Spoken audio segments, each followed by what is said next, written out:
Hello everyone and welcome back. In this video, we are going to solve a very popular coding interview problem, detecting a cycle in a linked list. We will learn a very efficient technique called Floyd's cycle finding algorithm, often referred to as the tortoise and hare approach. Let's get started. First, let's briefly review what a linked list is. A linked list is a linear data structure where elements are not stored in a continuous block of memory. Instead, each element or node holds two things, the data value and a pointer to the next node in the sequence. Normally, the last node points to null, indicating the end of the list. So, what exactly is a cycle? A cycle happens when a node's next pointer points back to a previous node in the list, rather than pointing to a new node or null. This creates a loop.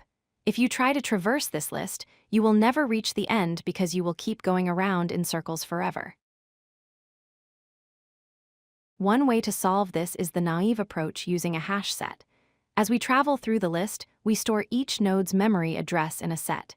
Before adding a node, we check if it is already there. If we see a node again, we know there is a cycle. While this works, it requires extra memory proportional to the size of the list, which gives it a space complexity of O of n. We can do better using Floyd's cycle-finding algorithm, also known as the tortoise and hare algorithm. The core idea is simple. We use two pointers moving at different speeds. If there is a cycle in the list, the faster pointer will eventually catch up to the slower pointer from behind. Think of it like a racetrack. If two runners start at the same point, but one runs twice as fast as the other, the fast runner won't just run away forever. Because the track is a circle, the fast runner will eventually lap the slow runner and they will meet at the same spot again. Let's visualize this on a list. We start with two pointers, slow and fast, both at the head of the list. We will move the slow pointer one step at a time and the fast pointer 2 steps at a time. In the first step, slow moves to node 2. Fast, moving at double speed, skips node 2 and lands on node 3. Notice how the distance between them is changing.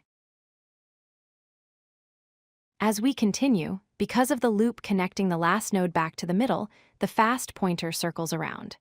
Eventually, both pointers land on node 4 at the exact same time. Since slow equals fast, we have proven there is a cycle. Here is how simple the code is in Python. We initialize slow and fast at the head. We loop while fast and fast.next are not null. Inside the loop, slow takes one step and fast takes 2. If they ever become equal, we return true. If the loop finishes without them meeting, we return false. Let's analyze the performance. The time complexity is O of n, because in the worst case, the fast pointer catches the slow pointer within a few cycles. The best part is the space complexity. Since we only use two variables regardless of the list size, it is O of 1 or constant space. This is much better than the hash set approach. To summarize, linked lists can have infinite loops called cycles. We can detect them efficiently using the fast and slow pointer technique. If the pointers meet, a cycle exists. This gives us an optimal solution with constant space complexity. I hope this explanation was clear. Thanks for watching. If you like this video, hit that like button and don't forget to subscribe.